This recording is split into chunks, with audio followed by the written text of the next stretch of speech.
기도하고 시작하겠습니다. 사랑의 아버지 하나님 감사합니다. 어느덧 새해도 벌써 2달이 지났고 지금 이제 2월 말을 향해서 또 달리고 있습니다. 우리가 이 시간 가운데 예수님을 바라보며 우리 시간을 정말 지혜롭게 사용할 수 있는 그 지혜를 허락해 주시옵시고, 또 우리 시간이, 우리 노력이 우리를 필요로 하는 것 가운데 사용되어 줄 수 있게 도와주세요. 감사드렸고 예수님의 이름으로 기도드립니다. 아멘. 이렇게 찬양하시겠습니다.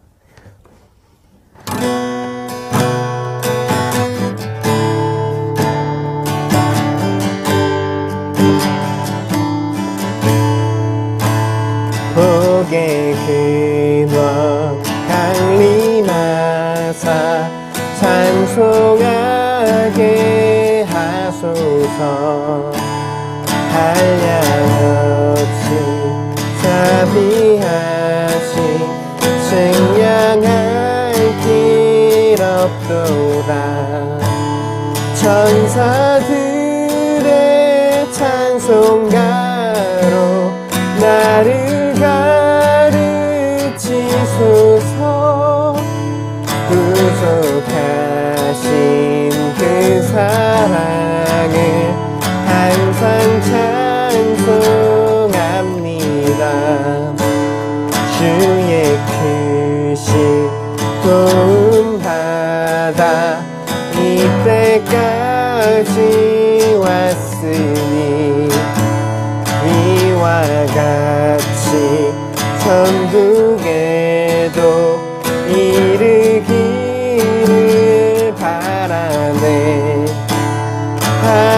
하나님의 품을 떠나 죄에 빠진 우리를 예수 구원하시려고 보혈을 흘려주셨네. 주의 귀한 은혜 받고 일생 빚진 자 되네. 주의 은혜 사슬되사 나를 주께 매소서. 우리 맘은 연약하여 범죄하기 쉬우니 하나님이 받으시고 천국임을 지소서. 아멘.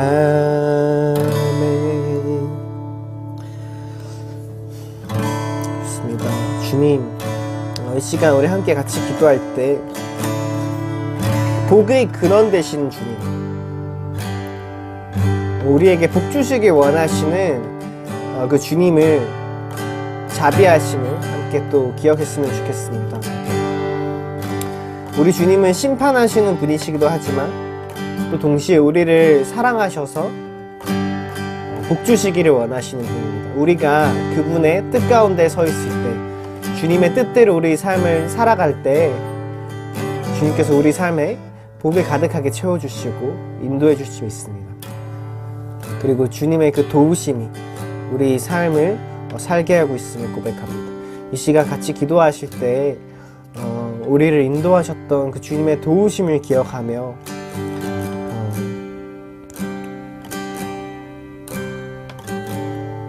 죄에 빠진 우리를 구원하기 위해서 보혈을 흘려주신 그 예수님의 사랑 가운데 함께 나아갔으면 좋겠습니다. 함께 같이 기도드리겠습니다. 사랑의 아버지 감사합니다. 주님, 하나님의 품을 떠나서 죄에 빠진 우리를 구원하시려고 예수님께서 보혈을 흘려주셨습니다. 우리가 잘해서 우리 어떤 것 때문에 예수님이 우리를 위해서 죽어주신 것이 아니라, 또 우리가 그 그럴 만한 자격이 있어서 예수님께서 우리를 위하여 죽어주신 것이 아니라 우리가 아직 여전히 죄인일 때, 여전히 연약한 가운데 있을 때, 여전히 하나님의 품을 떠나서 살아갈 때, 그때 우리를 위하여서 보혈을 흘리셨음을 믿습니다. 주님, 그 주님의 은혜를 찬양합니다. 그 주님의 은혜를 송축합니다. 주님만 높임 받아주세요. 우리가 아직 죄인 되었을 때 우리를 위하여 십자가에서 죽으신 그 예수 그리스도의 사랑이 우리 가운데 있게 해주세요. 그래서 여전히 방황하고 있는 이들, 여전히 주님을 알지 못해서 외로운 가운데 살아가고 있는 이들, 그들에게 우리가 가게 해주세요. 주님의 눈이 향하는 곳에, 주님의 마음이 있는 그곳에 주님 제가 있기를 소망합니다. 우리를 보내주세요. 사랑의 아버지, 감사합니다. 우리가 무언가를 받을 만한 자격이 있어서가 아니라 우리가 여전히 죄인 되었을 때, 우리가 여전히 하나님의 품을 떠나서 살아갈 때 우리를 위하여서 보혈을 흘리신 그 예수님의 사랑을 묵상합니다. 자격이 있어서가 아니라 오히려 전혀 자격 박탈인 자들을 위해서 자신을 내어주신 그 예수 그리스도의 사랑, 그것을 생각합니다. 우리도 받을 만한 자격이 없는 자였지만 거저 받았듯이 여전히 주님을 알지 못하여서 방황하고 있는 자들, 외로운 가운데 살아가고 있는 자들, 슬픔 가운데 있는 자들, 그들에게로 우리가 가게 해주세요. 우리를 보내주시기 원합니다. 주님의 눈이 있는 그곳에, 주님의 마음 있는 그곳에 우리가 있게 해주세요. 감사드립니다. 예수님의 이름으로 기도드립니다. 아멘. 이 시간 사도신경으로 우리 신앙을 고백하겠습니다. 나는 전능하신 아버지 하나님, 천지의 창조주를 믿습니다. 나는 그의 유일하신 아들, 우리 주 예수 그리스도를 믿습니다. 그는 성령으로 잉태되어 동정녀 마리아에게서 나시고 본디오 빌라도에게 고난을 받아 십자가에 못 박혀 죽으시고 장사된 지 사흘 만에 죽은 자 가운데서 다시 살아나셨으며 하늘에 오르시어 전능하신 아버지 하나님 우편에 앉아 계시다가 거기로부터 살아있는 자와 죽은 자를 심판하러 오십니다. 나는 성령을 믿으며 거룩한 공교회와 성도의 교제와 죄를 용서받는 것과 몸의 부활과 영생을 믿습니다. 함께 기도하시겠습니다. 하나님 아버지의 은혜를 감사합니다. 벌써 2025년도 2월 중순을 맞이하고 있습니다. 날씨는 아직도 춥고 또 나라는 정치적으로 혼란한 가운데 있습니다. 하나님 아버지, 또 경제가 어렵고 또 자영업자나 또 사업하시는 분이나 또 직장 있는 사람들도 참으로 경제적으로 어려움 가운데 있습니다. 특별히 경제적으로 어려움 가운데 있는 사람들 추위에 고생하며 참으로 겨울을 나고 있습니다. 하나님 아버지, 이 나라 민족을 불쌍히 여겨 주시옵시고 이 나라의 정치 안정이 속해 올 수 있도록 하시고 무엇보다도 공의가 강물같이 흐르는 그런 나라 될 수 있도록 하나님 인도하여 주시옵소서.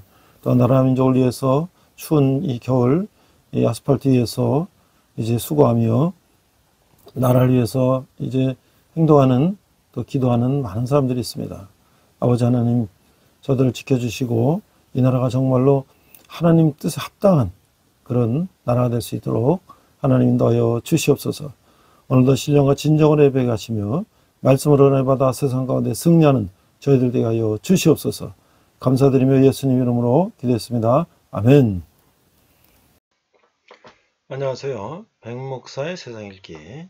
이번 시간은 최근 탄핵 정국에서 장안의 화제가 되고 있는 전환길 강사에 대해서 나무위키에 나온 자료를 중심으로 알아보도록 하겠습니다. 자, 전환길 강사는요, 대한민국의 각종 공무원시험 및 한국사 능력검정시험, 한국사 스타 강사인데 현재 매가 공무원에서 한국사를 강의한다. 생애는요 1970년 8월 21일 경상북도 경산시 용성면 고중리에서 가난한 소장농의 아들로 태어났다. 경산고등학교와 경북대 사회과학대학 지리학과 9공학번인데요. 졸업하였다. 그리고 2000년 경북대학교 교육대학원에서 지리교육학 전문석사학위를 취득했고 이후 경북대학교 대학원에서 한국사 전공으로 석사과정을 수료했으나 학위를 취득하지는 못하고 제적되었다. 군 전역 이후 복학 전까지 두세 달 동안 막노동을 했던 적도 있으며 복학 이후 정수기 판매 알바를 한 적도 있는데 사장이 정수기가 일본제 정수기인데 육각수 즉 엄청 좋은 물이 만들어지는데 사람들은 좋다는 인식은 잘 가지지 못한다며 한탄하자 전환기는 그러면 대학 교수들은 똑똑하니 그들에게 정수기를 팔아보고 또 자신이 정수기 판매 사장이 되면 좋겠다 싶어서 해당 정수기 홍보 자료를 수집해서 공부하고 그뒤에 경북대 교수식당 입구에 해당 정수기에서 나온 물을 모아 수족관을 설치했는데 그 수족관 내에는 바닷물고기, 광어, 우럭, 민물고기, 금붕어 양쪽이 죽지 않고 잘 생존했고 이를 본 교수들이 관심을 가지기 시작했는데 그런데 문제는 그중 한 농대 교수가 직접 해당 물의 효능에 대해 실험을 했으나 정수기 홍보 자료에 나오는 만큼의 효능이 보이질 않았다 하며 이에 전환기는 사장이 되겠다는 계획도 접어버렸다고 한다. 대학원 졸업 후 오랜 기간 대구에서 한국사 사회탐구 강사를 했다. 현재는 경산시 홍보대사로 활동할 만큼 고향에 대한 애정이 크다. 자, 2023년 1월 4일에는요, 개인 연간 한도액인 500만원을 경산시에 기부해서 고향사랑 기부제 고액 기부자 경산시 1호로 이름을 올렸다. 그래서 또 경상고 3학년 때 친구들과 어울려서 당구 치고 담배 피고 노래 부르면서 평평 놀다가 대회에 실패했다. 그러던 어느 날 결혼식장에 다녀온 아버지가 자식들을 불러서 어렵게 대학 보낼 돈도 모아놨는데 너희는 대학교 갈 생각은 안 하냐라고 말하고 조용히 울었다고 한다. 그 사건 이후로 각성하고 재수할 때는 1년간 정말 열심히 해서 경북대학교 사회과학대학 지리학과에 합격했다. 재수 결과 다른 과목 성적은 굉장히 좋았지만 수학이 젬병이었다고 한다. 이 아버지는 2010년 폐암으로 사망했다. 그런데 대학 1년 때도 펑펑 놀다가 학사 경고를 받고 정신을 차리고 군대 입대했다고 한다.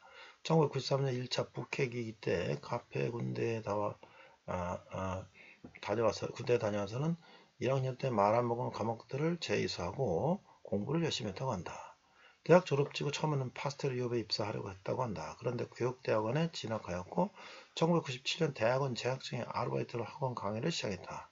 교재 시험 문제 등을 철저히 연구 분석하여 강의 콘텐츠를 만들고 수험생들이 알기 쉽게 강의하는데 주안점을 뒀는데 학생들의 반응이 좋아서 수강생이 점차 늘었다고 한다.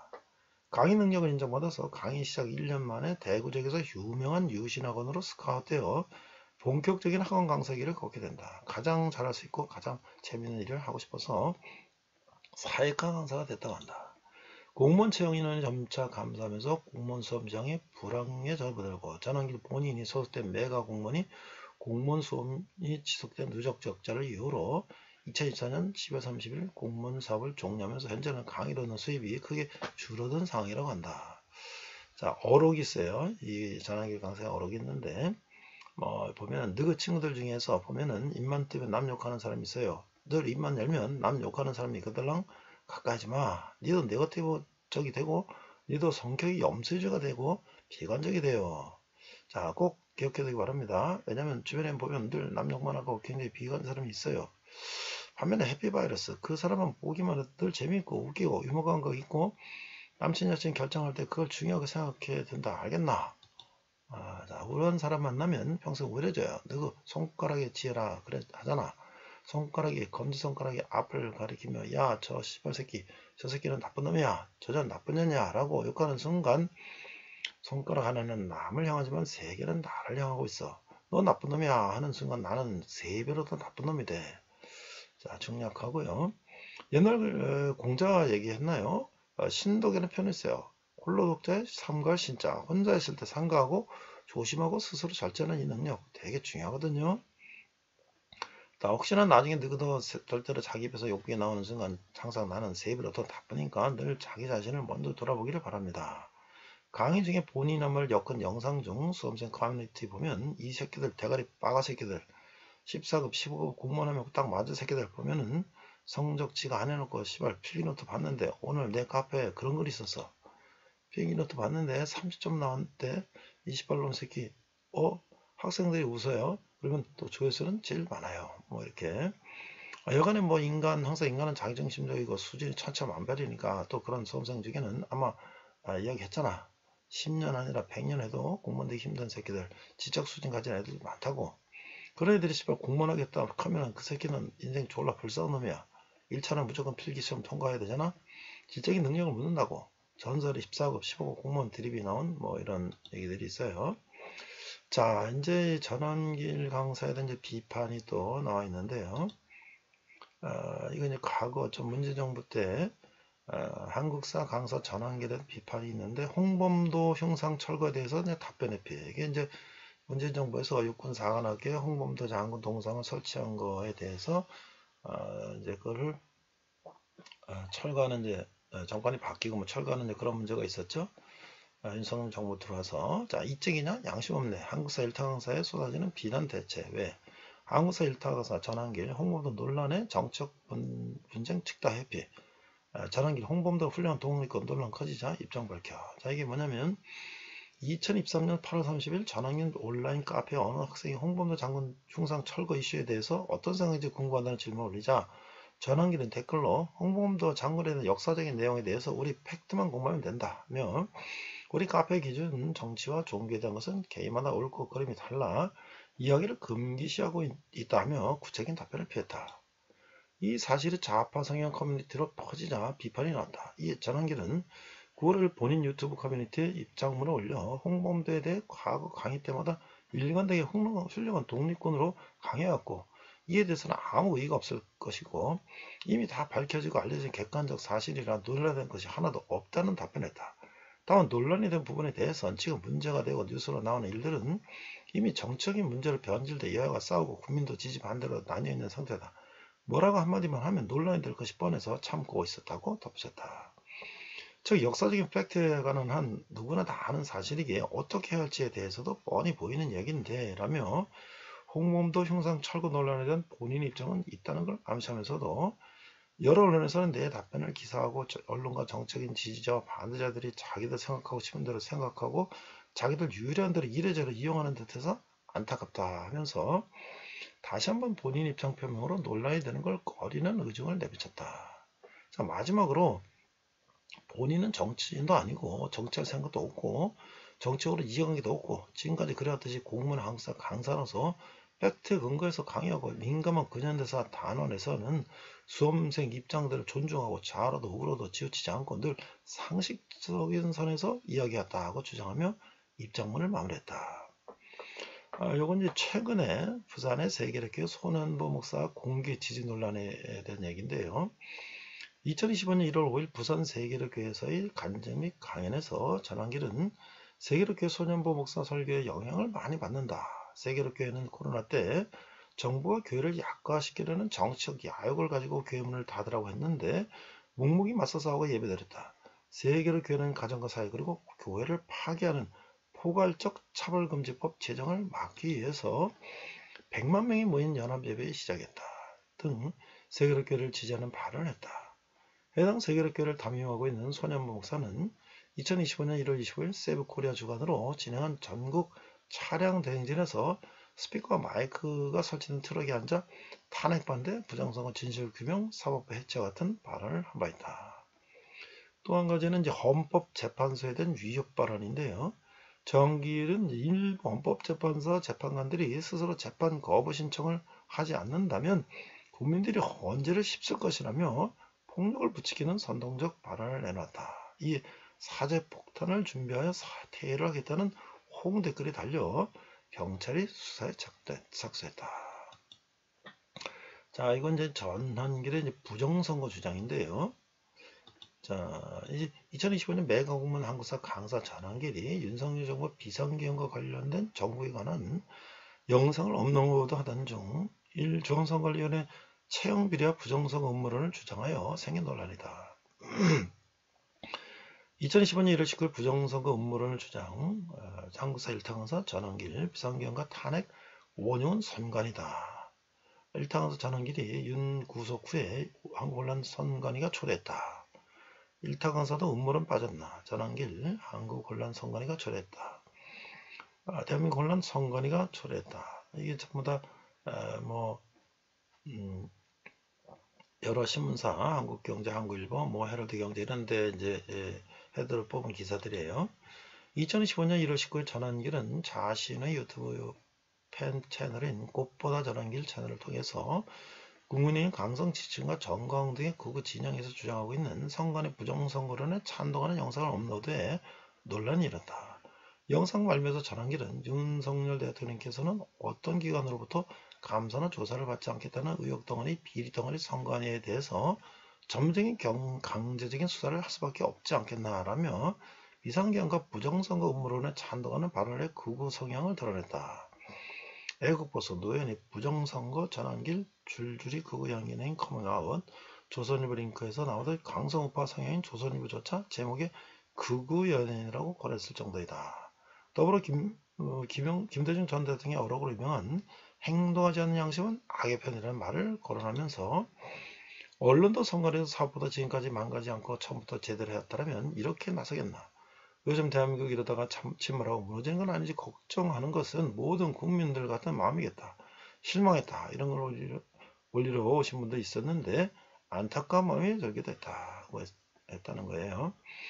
그러나 이미 국가정보원이 지난 2023년 7월 9월에 한국인터넷진흥원과 합동조사와 선관위 시스템에 부정선거가 발생한 직접적인 증거는 찾지 못했다는 내용을 국회에 보고한 바 있다. 당시 국가정보원장은 윤석열 대통령이 직접 임명한 김기현이었다. 전체 선거 명부 5%에 대해서만 표본조사가 이루어졌고 디지털 원본 이미지는 제외됐다. 이후 전체 조사가 아닌 100표 단위의 표본조사만 이루어졌다는 점과 보안 시스템상 해킹 위험에 외치하다는 점을 들어 부정선거론자들의 음모론을 키운 상황은 맞으나 이에 관하여 선관위 측은 해킹이나 서버 조직이 일어난다면 부정표는 발생할 수밖에 없는데 그렇다고 해서 부정선거라는 게 선거할 수는 없지만 조사를 위해 선관위 서버를 공개하게 되면 앞으로 선거 자체가 불능이 된다.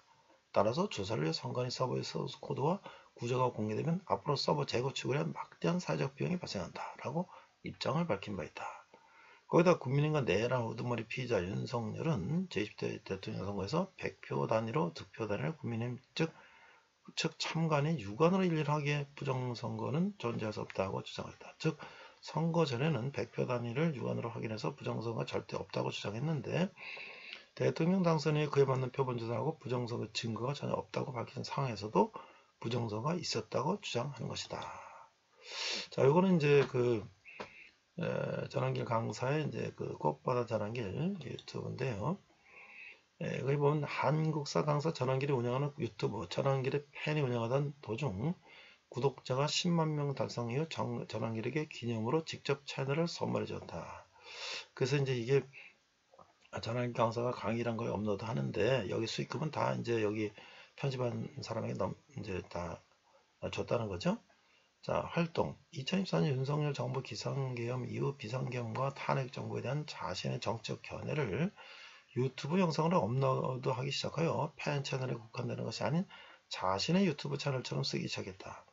이 언론에서도 전환길의 유튜브 채널이라고 보도하는 것으로 보아 전환길 본인도 채널 운영에 가담하고 있는 것으로 보인다. 또한 비상계엄과 탄핵 정부에 관한 본인의 정책 주장을 담은 영상들이 윤석열 지지자들의 폭발적인 지지를 받게 되면서 평균 200만 조회수를 넘나들고 구독자가 3주간 되어 100만 명이 넘게 상승했다.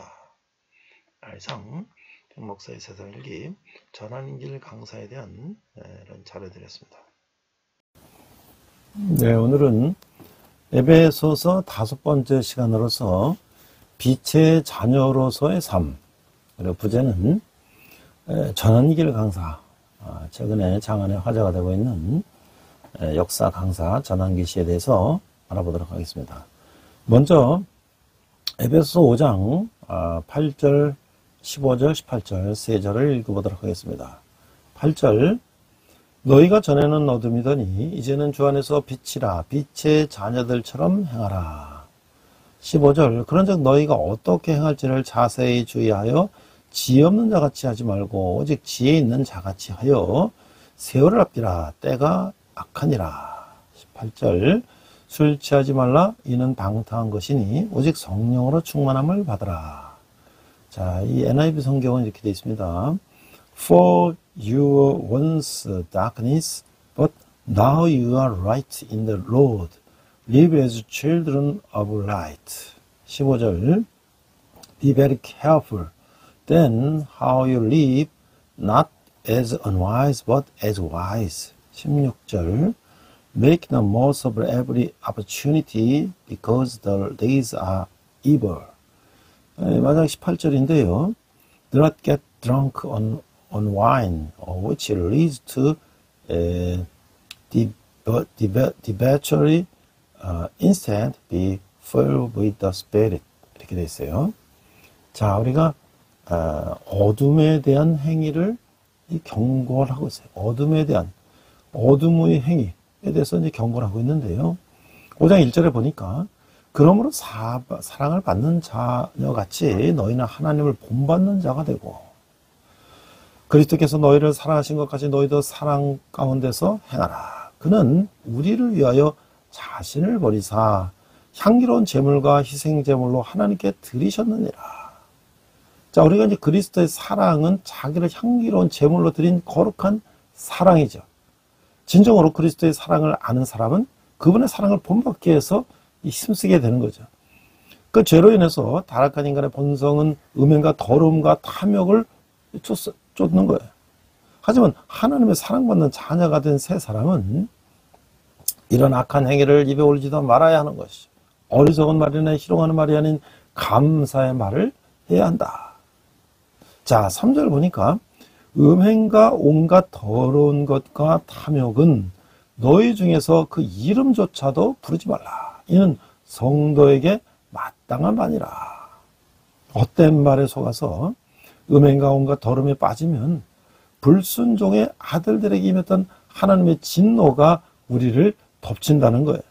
욕망의 눈이 멀어서 죄악의 길로 치달으면 하나님 나라를 기업으로 얻을 수가 없는 것이죠. 성도는 모든 악한 행위를 버리고 순종하는 자녀가 되어 거룩하신 하나님을 닮아가야 한다고 하는 거예요. 그래서 이 어둠을 몰아내는 것이 바로 뭐냐? 빛이다, 빛. 5장 8절에 보니까 너희가 전에는 어둠이더니 이제는 주 안에서 빛이라. 빛의 자녀들처럼 행하라. 빛의 열매는 모든 착함과 의로움과 진실함에 있느니라. 자, 빛은 어둠을 물리치는 거예요. 그래서 요즘에 어둠은 빛을 이길 수 없다. 그런 얘기가 있잖아요. 어둠의 삶은 하나님과 상관없는 삶이다. 그러나 빛의 자녀, 곧 하나님의 자녀가 된 사람은 하나님의 인도와 보호를 받는 거예요. 어둠은 열매가 없고 수치와 부끄러움만 가득한 것이죠. 하지만 빛의 열매는 모든 착함과 의로움과 진실함이다. 그러니까 빛의 자녀는 어둠의 일에 참여하지 않을 뿐만 아니라 도리어 책망하는 거예요. 그리고 먹든지 마든지 무엇을 하든지 하나님의 영광과 기쁨을 위해서 최선을 다하는 것이죠. 그리스도 안에서 새 사람이 된 우리는 이제 어둠이 아닌 빛이라고 하는 거예요. 성도는 예수 그리스도의 안에 있는 생명의 빛으로 어둠 가운데 있는 세상을 밝게 비추는 사명을 충실히 감당해야 된다. 라고 하는 것이죠. 자, 그리고 또 이제 중요한 말이 시간에 대한 개념, 시간. 15절. 그런즉 너희가 어떻게 행할지를 자세히 주의하여 지혜 없는 자같이 하지 말고 오직 지혜 있는 자같이 하여. 세월을 아끼라 때가 약하니라. 그러므로 어리석은 자가 되지 말고 오직 주의 뜻이 무엇인지 이해하라. 자, 이 빛이 자가 되는데 우리가 또 시간도 중요하단 말이에요.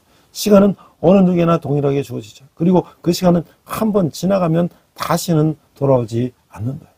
순간순간을 통해서 영원히 결정되기에 시간은 너무 소중하다는 거예요. 우리에게 주어진 시간과 삶을 어떻게 살아가는 것이 지혜로운 것일까요? 성경에 나타나는 시간에 대한 개념은 이게 직선적이에요. 시간은 하나님의 창조에서 시작되었고 마지막 때가 있을 것이다. 라고 마태복음 24장 14절에 말씀하고 있죠. 이 전국복음이 너희 민족이 증언되게 하여 온 세상에 전파되리니 그제야 끝이오리라. 저도 지난 구정에 아버지 어머니 산소에 갔었는데요. 저는 제가 40대, 50대까지만 해도, 뭐 60대까지만 해도, 초반까지만 해도, 이제 부모님 묘소에 가서 이렇게 예배하고 기도하고 이렇게 오면, 나중에 이제 천국에 가서 만나겠지. 이런 생각을 했는데, 저도 이제 어느덧 60 중반이 되니까, 또 최근에 주위에 이제 어르신들 돌아가시는 것들 보고 이렇게 하니까, 나도 이제 멀지가 않았구나. 나도 한 20, 30년이면 이상이 없겠구나. 내가 지난 20, 30년에 두세 배를 살았는데, 2배 이상을 살았는데, 이제 나도 이제 살 날이 얼마 안 남았구나. 그럼 나는 어떻게 나머지 인생을 보람있게 살아야 될까? 제가 결론을 내린 것은 뭐냐면, 이 보험 전환 일의 마지막 내 마음을 다해야겠다. 제가 경제적 독립하기 위해서, 또 제가 원하는 공부를 하기 위해서, 또 학위를 따기 위해서, 뭐 여러 가지 노력을 수십 년 동안 했습니다만은, 이제 남은 것은 내 모든 것을 이제 보험 전환 데 써야 되겠다. 그런 생각을 했어요. 자, 우리가 하나님이 주관자가 되신다. 이게 창세기 1장 1절 말씀이죠. 이스라엘 사람들은 하루의 시작을 일몰 때부터 열었으며, 그 로마인들은 이 자정부터 열었어요.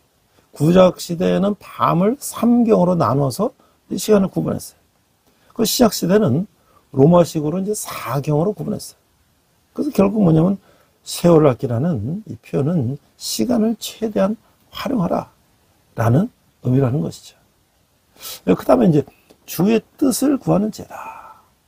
15절. 그러니 너희가 어떻게 행할지를 자세히 주의하여 지혜 없는 자같이 하지 말고 오직 지혜 있는 자같이 하여 세월 아끼라 내가 악하니라. 자, 지혜 있는 사람은 주님 뜻이 무엇인지 부지런히 살펴서 주의 깊게 행동해야 되는 거예요. 또한 악한 시대에 휩쓸리지 말고 중심을 지켜 세월을 아끼며 살아가야 되는 것이죠. 반면 주님 뜻을 알지 못하고 그 뜻을 거스르는 사람은 악한 행위만 반복하여서 하고 세월을 낭비하는 거야. 인생은 그리 길지 않는 것이죠. 피었다가 꽃이드는 꽃과 같다는 거야. 따라서 살아가는 동안 주의 뜻을 따라 지혜롭게 세월을 사용해야 되는 거예요. 하지만 어리석은 사람은 자신의 고집대로 행동하게 되는 것이죠. 그리스도는 세상과 타협해 손쉬운 결정을 내리려 하지 말고 무엇이 주님의 뜻일지 분별해야 한다는 거예요. 배승은 선하시고 기뻐하시고 온전하신 주님의 뜻을 이해할 수가 있는 지혜를 강구해야 된다라고 하는 것이죠. 자, 우리가 빛의 자녀로서의 살면서 시간과 함께 또 한 것 중에 뭐냐면 여기서 이제 음주에 대한 성경적 교훈을 말하고 있어요. 18절. 술 취하지 말라 이는 방탕한 것이니 오직 성령으로 충만함을 받으라. 고대인들은 술에 취하면 술의 신 디오니소스의 영감을 받거나 그에게 사로잡힐 수 있다고 생각을 했어요. 디오니소스를 숭배했던 자들은 자신에 대한 통제권을 그에게 맡겼으며 성적 행위 혹은 성적 상징으로 가득한 행위들을 했어요. 바울이 이런 행동을 하나님의 성령의 영광과 대치시키고 있어요. 성령으로 충만을 받으라는 바울의 명령은 성령 충만한 삶의 본질을 표현하고 있는 거예요. 술 취하는 것은 유대에서 마구 수치스러운 것이었어요. 이 자문이나 이런 말씀을 보면 바울은 에베소 교인에게 경건한 삶을 방해하는 것은 어떠한 것이라도 피하라 라고 권하고 있어요. 자, 성경에는 술과 음주에 대한 수많은 가르침이 있는데요. 첫 번째는 음주는 습관화가 된다. 이 잠언 말씀이고, 또 음주로 인해서 궁핍해진다. 그다음에 술은 뇌에 영향을 미치고 구토를 일으킨다. 술은 도덕적 판단을 흐리게 한다. 술은 속이는 것이다. 음주는 음란한 삶과 관련이 있다. 음주는 잘못된 행동을 하게 된다. 음주로 인해서 망령된 말을 한다. 음주는 방종하는 무법자를 만든다. 음주한 자는 천국을 유업으로 얻지 못한다. 이 음주가 얼마나 위험한지를 말씀하고 있는 거예요. 자, 그래서 우리가 이 음주에 대해서 이제 내가 자료를 좀 찾아보니까, 네이버에 보니까 통계를 보는 대한민국 음주 실태가 이 통계청에서는 오래전 자료인데요. 우리가 얼마나 잘 술을 마시는가. 먼저 성별로 비교할 때 전체적으로 음주를 하는 사람이 70%에 육박하지만 성별로 봤을 때는 남성적 음주자 비율이 이 여성보다 많다. 뭐 그렇게 당연한데 요즘은 여성도 술 많이 먹어요. 음주를 하는 사람들의 빈도를 봤을 때도 남성의 음주 빈도가 여성보다 더 높은 것으로 나타나 남성이 여성에 비하여 더 많이 더 자주 술을 즐기는 것으로 보인다고 하는 거예요.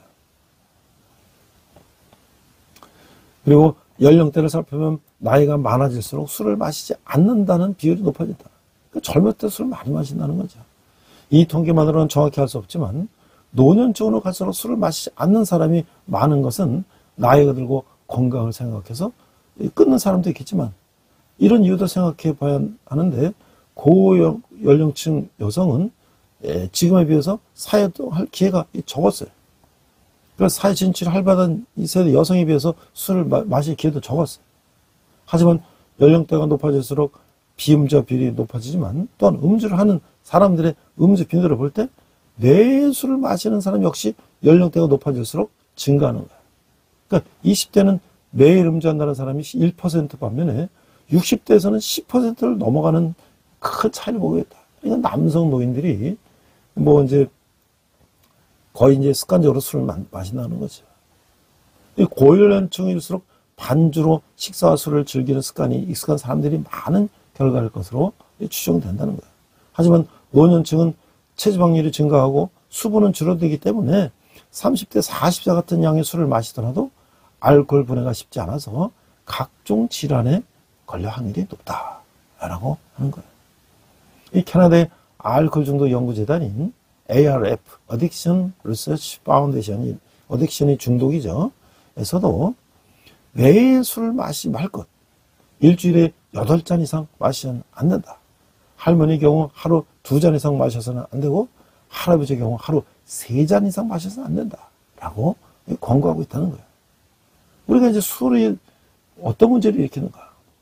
남녀의 암 발생률을 살펴보면 남성의 술이 주로 원인 중 하나인 위암, 대장암, 간암의 발생률이 높은 것으로 나타나고 있다. 물론 이 자료에 나타난 암 환자들이 모두 술 때문에 암에 걸렸다고 단정 지을 수는 없어요. 하지만 여성에 비해서 높은 남성의 음주를 고려한다면 담배와 함께 술이 남성 암 발생의 주요 원인 중 하나일 것으로 추측할 수 있다는 거예요. 술을 마시고 운전대를 잡는 음주운전은 자신뿐 아니라 다른 사람의 생명까지도 위험하게 하는 위험한 행위다. 특히 학생들을 태운 수학여행 버스 사고가 버스 운전자의 음주운전의 원인으로 지목되기도 한 일을 우리가 생각한다면 여전히 술을 마시고 운전대를 잡는 걸 대수롭지 않게 여기는 운전자가 적지 않다는 것을 알 수가 있다는 거예요. 술은 음주운전 이후에 다른 범죄를 유발하기도 하죠. 술을 마시고 싸우거나 행패를 부리는 모습을 우리가 목격한 저건 우리가 많이 있죠. 또 실제로 경범죄의 절반 가까이는 음주 소란으로 조사된 바가 있다는 거예요. 그리고 경범죄 외에 강력 범죄에서도 술이 원인이 되는 경우가 많다고 하는 거예요. 이 전에 이 경찰청 자료를 분석한 한 일간지에 따르면 살인과 강간의 38%가 만취 상태에서 발생했다. 공무집행 방해의 76%도 취객, 술 취한 사람이라는 보도가 있었다는 거예요. 그러니까 우리가 술이 취해서 이성을 잃으면 본능적으로 자기도 모르게 그런 행동을 한다는 거죠. 그래서 성인이 되고 사회생활 하다 보면 술을 마실 기회는 많아지지만 무분별한 음주는 바람직하지 않다는 건 아무리 강조해도 지나치지 않다는 거예요. 그걸 모르는 사람은 없는데도 술로 건강을 망치고 또 음주운전을 하다가 자신과 다른 사람의 가정을 파탄내고 술을 마시고 범죄를 저지르는 사람이 사라지지 않고 있다는 거예요. 하지만 술을 마시고 어떤 잘못을 저질렀더라도 결국 책임은 술이 아니라 술을 마신 자신에게 있다는 것을 우리는 잊지 말아야 한다는 것이죠. 더 많은 사람들이 적당한 음주를 즐기면서 술로 인한 부정적인 통계는 더 줄어들기를 우리가 기원해야 된다. 기대해야 된다. 그래서 제가 우리 군대에 있는 청년들에게 제가 이제 설교 중에 이렇게 질문했어요. 자, 우리 눈 감고 여러분들 중에 내가 술을 먹고서 필름이 끊어진 적이 한 번이라도 있는 사람 손 들어봐라.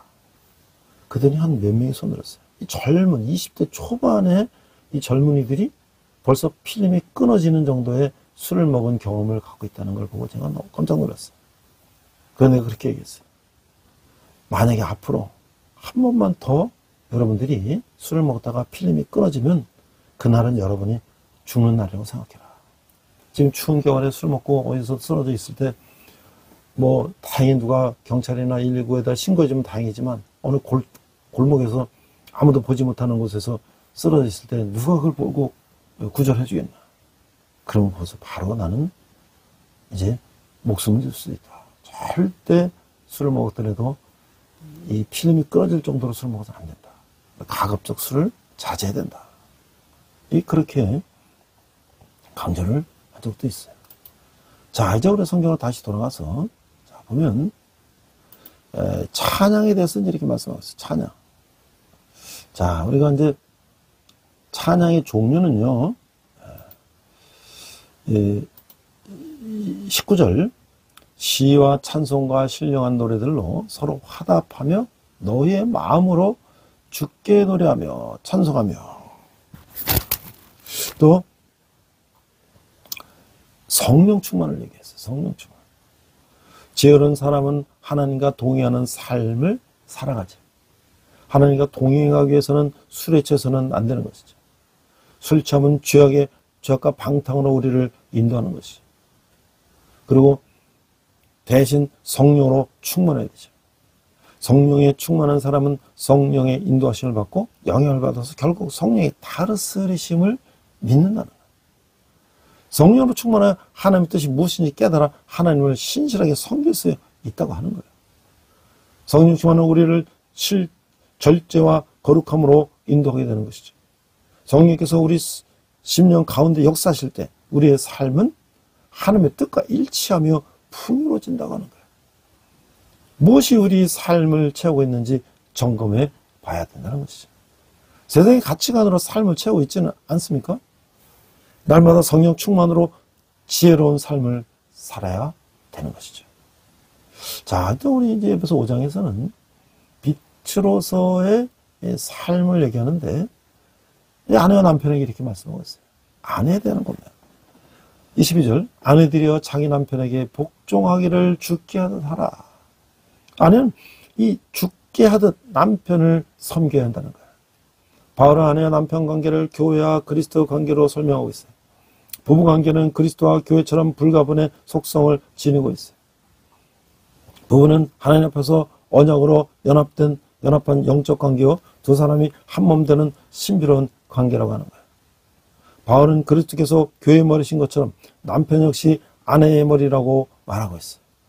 이는 창조 질서에 의거한 것이지 남편과 아내 사이에 차등이나 우열이 있음을 의미하는 것은 아니라고 하는 거예요. 이 사라는 아브라함을 주라고 부르기까지 하며 남편에게 순종했어요. 거룩한 아내는 하나님께 소망을 두고 그분의 머리로 세워주신 남편의 권위를 존중하는 거예요. 남편에게 사랑으로서 순종할 때 아름답고 복된 가정을 이루어가는 것이죠. 또 이제 남편을 향한 권면이 있어요. 28절 이와 같이 남편들도 자기 아내 사랑하기를 자기 자신과 같이 할지니 자기 아내를 사랑하는 자는 자기를 사랑하는 것이라. 31절 그러므로 사람이 부모를 떠나 그의 아내와 합하여 그 둘이 한 육체가 될지니. 자, 우리가 이게 남편은 예수님이 교회를 위해서 자신을 주심같이 아내를 사랑해야 한다는 거예요. 예수님은 교회를 위해서 자신의 생명을 아끼지 않으셨어요. 이와 같이 남편도 아내를 위해서 조건 없이 자신을 희생하고 헌신할 책임이 있다고 하는 거예요. 부부는 한 몸이기에 남편은 자신의 안전과 건강을 돌보듯 아내에게 늘 자상하고 친절한 양육과 보호를 베풀어야 한다는 거예요. 남편은 아내의 머리지만 권리를 주장하거나 자기 생각을 강요하는 대신 예수님처럼 섬김과 나눔을 적극적으로 실천해야 한다는 것이죠. 남편과 아내의 연합은 그리스도와 교회의 연합을 가장 잘 보여주는 이 모범이 된다는 거예요. 부부는 둘로 한 몸이 되게 하신 비밀을 기억하고 서로를 자기 자신처럼 사랑하고 존중해야 한다는 거예요. 저는 이 지금 5장 31절 그러므로 사람이 부모를 떠나 그의 아내와 합하여 그들이 한 육체가 될지니. 사실은 이거는 창세기 2장 24절 말씀을 인용한 거예요. 그러니까 우리가 결혼이라는 것은 남과 여가 합하여서 부모를 떠나서 독립적으로 삶을 산다는 거예요. 근데 저는 결혼해서 아내랑 결혼하고 살 때 아버지가 먼저 돌아가시고 어머니가 혼자 계셨고 제가 삼형제 딸 둘의 삼남이지만 제 어머님과 대학 다닐 때 살고 있었고 그래서 아내와 함께 어머님과 같이 살자 그렇게 했어요. 근데 이제 고부간의 갈등이 어디나 있죠. 그래서 저는 제 머릿속에 제가 교회를 다녔지만 제 머릿속에는 2조 500년 동안의 이 유교적인 사상이 머릿속에 있었어요. 그래서 제가 아내한테 뭐라 그러냐면 그냥 로마에 가면 로마법을 따르는 것처럼 여기 시집에 와서 그냥 뭐 어머니나 뭐 이렇게 하는 거에 대해서 그냥 순종하며 살자. 그런 얘기했어요. 근데 아내는 더 상당히 이 사례 분별이 정확한데 좀 이게 좀 어느 기준에 벗어나는 그런 것들에 대해서 좀 어려워하고 그랬어요. 근데 제가 가만 나중에 이제 그러게다가 이제 결국 우리가 분가하고 따로 나와서 살게 됐는데 제가 그때는 참 갈등이 많았어요. 어머님과 이 아내의 갈등 속에서 어떻게 해야 되나 이런 것들이 많았는데 나중에 제가 이제 아버지 학교를 가서 이제 이 부부관계와 이제 이런 것들을 다시 공부하면서 창세기 2장 24절 그러므로 사람이 부모를 떠나 그의 아내와 합하여 그들이 한 육체가 될지니 이 말을 듣고 제가 망치로 뒤통수를 한대 뻥 맞은 것 같은 생각이 들었어요. 내가 겉으로는 그리스도인이라고 했지만 내가 2조 500년 동안의 그 유교적인 사상이 내 마음속에 내 머릿속에 완전히 젖어 있었구나. 그래서 자녀를 독립시키는 거죠. 부모는 자녀를 독립시켜야 됩니다. 우리가 물론 농경사회에서 할아버지 할머니의 자녀 손주가 같이 농사 짓고 같이 살 때는 그랬지만 지금 산업화 시대에는 이제는 물론 그 농경 시대도 부부는 부부 중심으로 가고 이렇게 독립을 시켜야 되는 것처럼 몸은 같이 살지만 정신적으로 독립을 시켜야 하는 것처럼 지금 물리적으로도 독립된 세상에서 정신적으로 이렇게 부모님께 예속돼 있으면 부부관계가 원만하지 않다는 거죠. 그 때문에 이혼한 사람들이 얼마나 많아요. 그래서 우리가 성경적인 결혼관도 우리가 배워야 된다는 거죠. 오늘 빛의 자녀로서 삶이 이런 우리의 삶 속에서 중요한 얘기들을 하고 있는 거예요. 자, 앞서 우리가 이제 시간 얘기를 했죠. 자, 우리가 올바른 시간을 사용은 무엇일까? 우리가 살고 있는 세상은 죄가 만연해서 혼탁하죠. 그래도 인들일지라도 세상의 유혹과 악한 일로부터 벗어날 수는 없어요. 옳고 바르게 살아가는 것이 힘이 들죠. 바울은 우리가 이런 시대 속에서 지혜롭게 살아갈 것을 권면하고 있어요. 세상을 지혜롭게 살아가기 위해서는 먼저 세월을 아낄 줄 알아야 하는 것이죠. 세월을 아껴야 한다는 이유는 살아갈 날이 얼마 남지 않았기 때문이 아니라고 하는 거예요. 시대가 악하기 때문에 지혜로운 사람은 악한 시대 속에서 악과 타협하지 않고 악에 대항하여 선을 행하는 것이죠. 세월을 헛되게 허비하는 사람은 지혜 없는 자이며 어리석은 자예요. 우리는 무엇을 하는데 세월을 우리가 쏟고 있습니까? 하나님의 뜻이 무엇인지를 우리가 분별해서 그 뜻을 이루는데 우리가 시간을 사용하는 우리가 지혜로운 자가 되어야 한다는 거예요. 자, 이런 얘기가 있어요. 이런 예화가 있는데, 자, 우리가 아침에마다 은행에서 전화가 와요. 자, 선생님께서는 아주 큰 선물을 받게 되었습니다. 어느 부자가 매일 아침 선생님의 계좌로 86,400원을 예금해 주기로 했습니다. 86,400원. 이것은 아무런 조건 없이 드리는 선물이니까 선생님이 원하는 대로 이 돈을 언제든지 사용할 수 있습니다.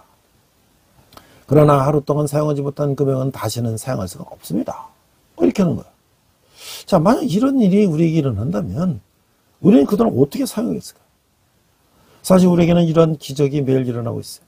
하나는 매일 아침마다 86,400초, 우리가 24시간을 곱하기 24시간 곱하기 60분 곱하기 60초를 하면 86,400초가 선물로 주어지는데 우리는 이 시간을 원하는 대로 마음껏 사용할 수가 있어요. 그러나 시간을 모두 사용하지 않으면 다시는 사용할 수가 없죠. 하루 24시간 지나가면 내일 다시 그 지나간 24시간은 사용할 수가 없는 거예요. 새로운 또 24시간 오는 것이죠. 또 시간을 제대로 사용하지 못하면 어려움을 겪을 수도 있어요. 따라서 주어진 시간을 어떻게 사용할지 고민을 해야 되는 거죠. 하나님은 시공간을 초월해서 계시지만 인간은 시간과 공간의 제약을 받으며 살아가고 있는 거예요. 따라서 정해진 시간을 잘 활용하는 것은 아주 중요하다고 하는 것이죠.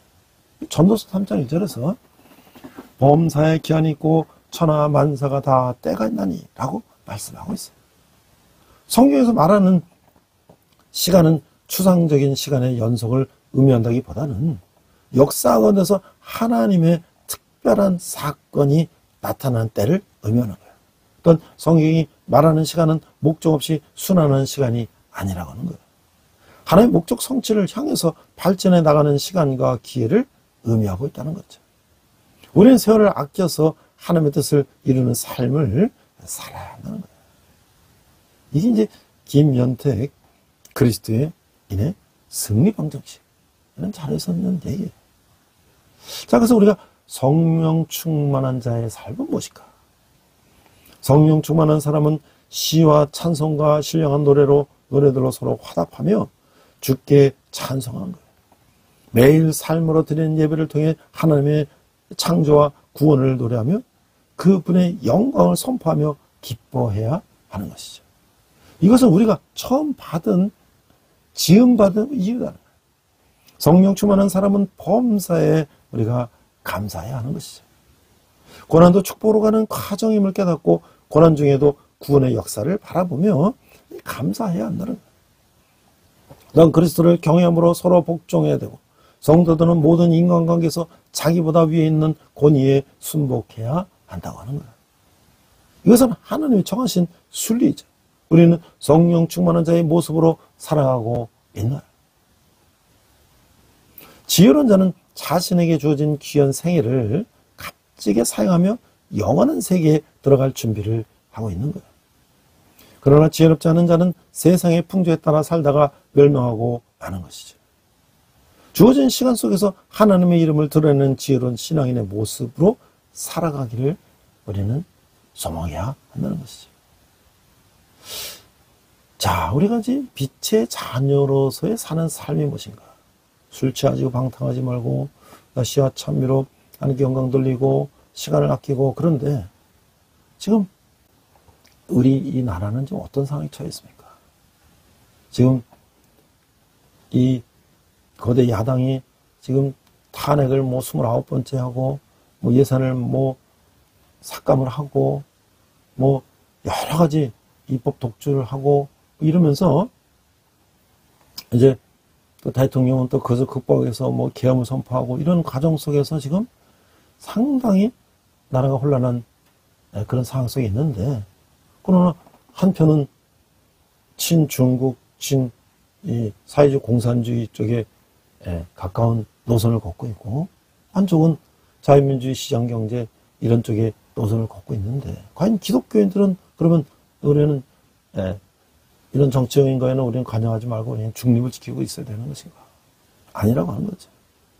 나라가 공산화 사회주의가 되면 기독교 종교라는 건 제일 첫 번째 타도의 대상이 되기 때문에 존재할 수가 없는 거예요, 종교라는 것은.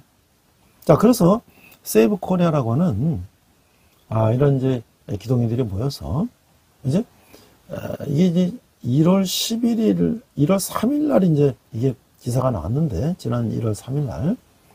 그래서 뭐냐면 오늘 11일부터 매주 토요일 국가 비상기도회를 개최한다.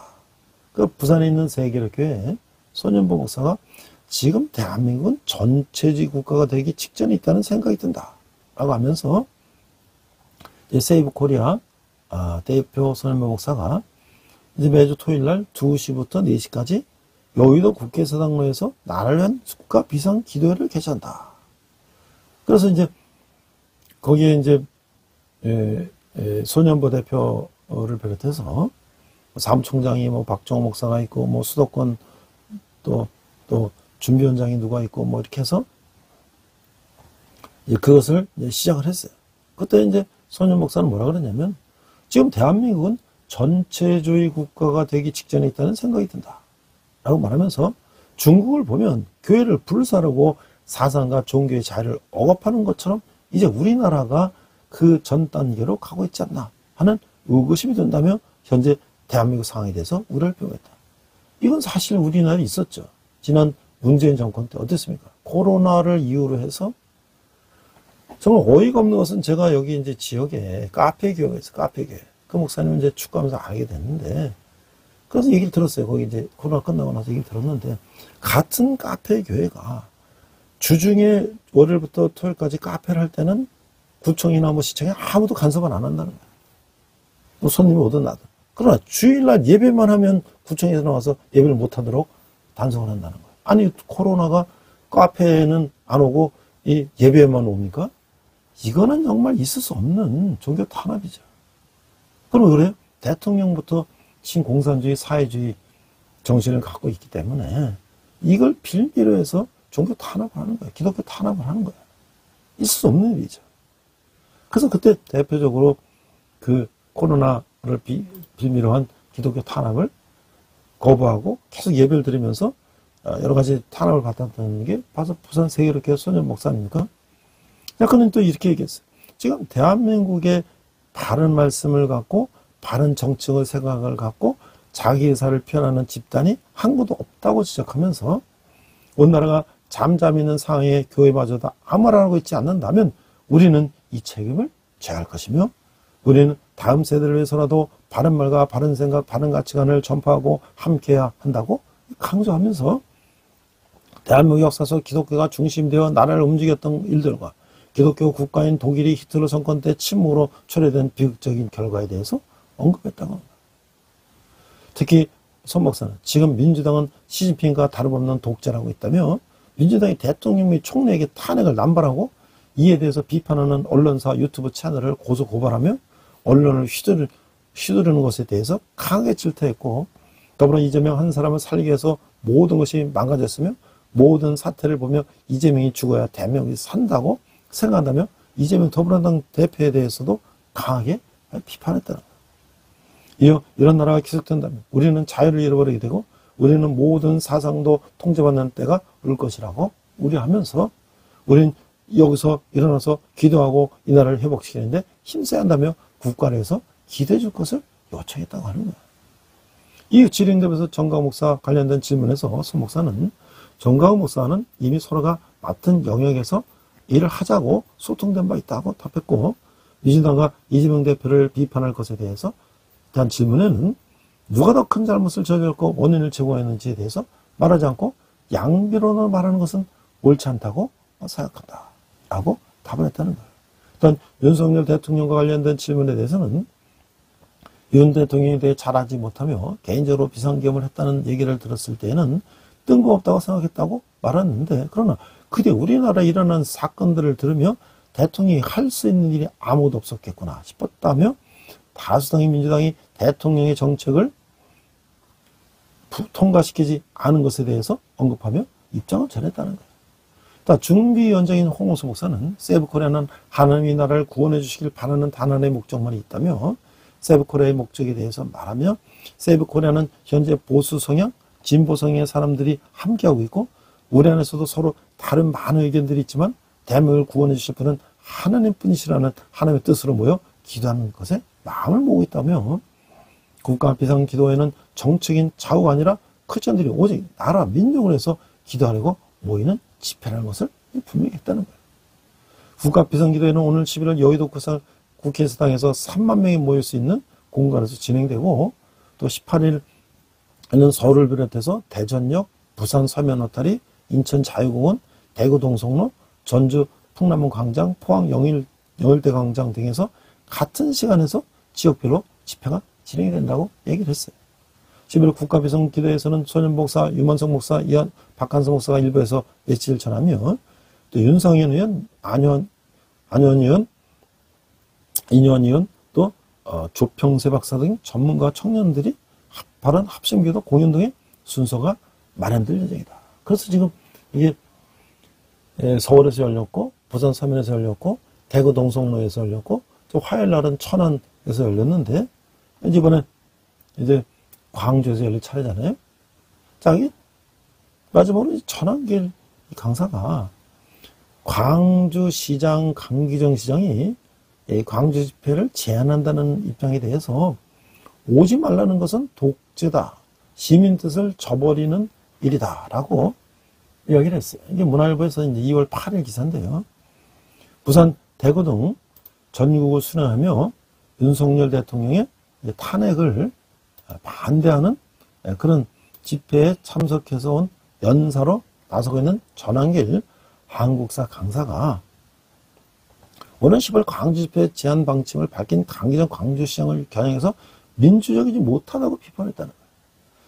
전 강사는 8일 오후 대구 동대구에서 열린 윤 대통령 탄핵 반대 집회에서 참석한 이후 기자들과 진행한 백브리핑을 통해서 독재는 광주 시민들의 뜻을 저버리는 것이라고 이것이 말했어요.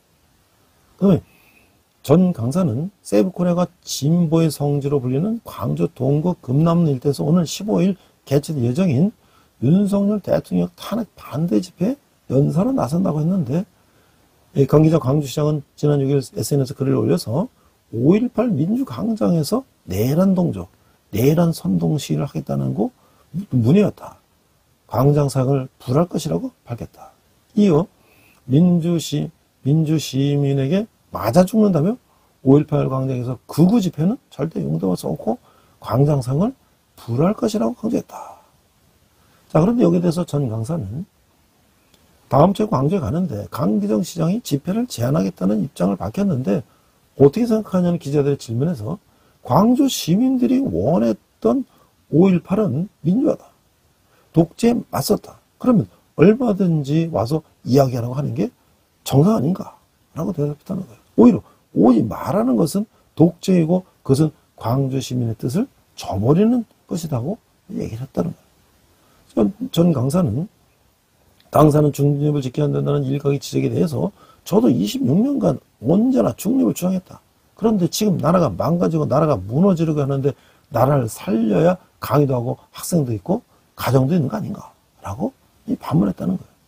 한편 전 강사는 이날 오후 수만 명의 인파가 몰린 가운데 대구 동대구에서 열린 탄핵 반대 집회에서 헌법재판관들의 이념 편향성을 지적하며 윤석열 대통령의 탄핵을 인용할 경우 제1사5족으로 국민적 비난에 직면할 것을 권고했다는 거예요. 집회장인 동대구 박정희 광장에는 영하권을 보이는 차가운 날씨에도 윤 대통령 탄핵 반대와 석방을 촉구하는 집회에 몰려든 수만 명의 사람들로 광장은 발릴 틈도 없이 메워졌고 주변 도로까지 혼잡하게 됐다는 거예요. 자, 우리가 빛의 자녀를 사는 삶이 무엇인가? 우리는 그냥 교회 안에서 성경 읽고 기도하고 그냥 알았으면 되는 것인가? 나라가 지금 공산화가 되는지 독재가 되는지 지금 어떻게 되는지 그건 상관없고 우리는 그냥 교회 안에서 기도만 하면 되는 것인가? 아니라고 하는 것이죠. 나라가 사회주의 공산주의면 교회부터 타격 대상이 되는 거죠. 그 전부터 이제 이 사망의 명단에 1순위로 올라가는 것이죠. 우리나라의 민족을 해서 그렇지 않니? 어떻게 사는 것이 빛의 자녀로 사는 것인가를 우리는 깨달으며 그랬다는 우리 행동을 해야 되는 시대가 왔다고 하는 것이죠. 기도하겠습니다. 하나님 아버지 하나님을 감사합니다. 이 나라의 민족이 참으로 어려운 가운데 있습니다. 우리가 빛의 자녀로서의 사는 삶이 무엇인지 우리는 하나님만 알고 세상을 알고 또 우리가 이 세상에서 어떠한 그 자녀에서의 행동과 생각을 하며 살아야 되는지를 깨닫는 저희들 되게 하여 주시옵소서. 감사드리며 예수님 이름으로 기도했습니다. 아멘. 이 시간 헌금 찬양하시겠습니다.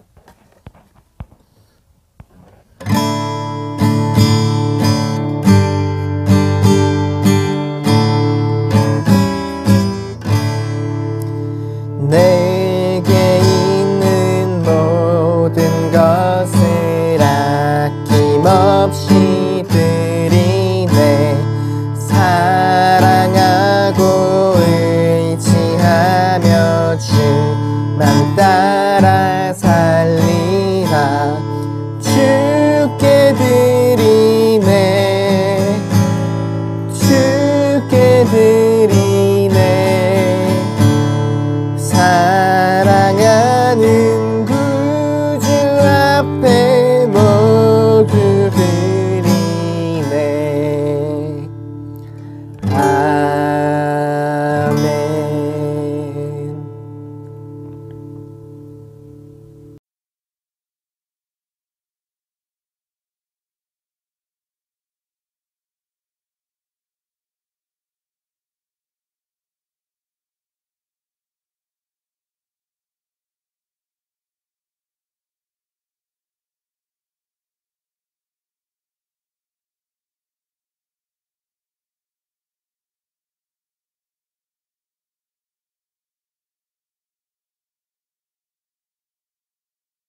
이 시간 함께 결단 찬양 선한 능력으로 부르시겠습니다.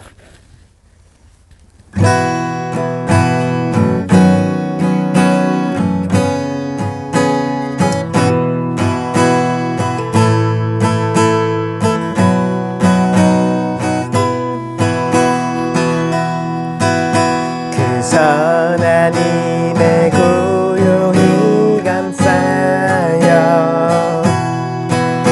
그 놀라운 평화를 누리며 나 그대들과 함께 걸어가네. 나 그대들과 한 해를 여네. 지나간 어물 어둠의 날들이 무겁게 내 영혼 짓눌러도 오 주여 우릴 외면치 마시고 약속의 구원을 이루소서. 그 선한 힘이 우릴 감싸시니 믿음으로 일어나를 기대하네. 주 언제나 우리와 함께 계셔 하루 또 하루가 늘 새로워. 주께서 밝히신 작은 촛불이 어둠을 헤치고 타오르네. 그 빛에 우리 모두 하나 되어 온 누리에 비추게 하소서. 그 선한 힘이 우리 감싸시니 믿음으로 일어날 일 기대하네. 주 언제나 우리와 함께 계셔 하루 또 하루가 늘 새로워. 이 고요함이 깊이 번져갈 때 저 가슴 벅찬 노래 들리네. 다시 하나가 되게 이끄소서. 당신의 빛이 빛나는 이 밤 그 선한 힘이 우릴 감싸시니 믿음으로 일어나를 기대하네. 주 언제나 우리와 함께 계셔 하루 또 하루가 늘 새로워. 주 언제나 우리와 함께 계셔 하루 또 하루가 늘 새로워.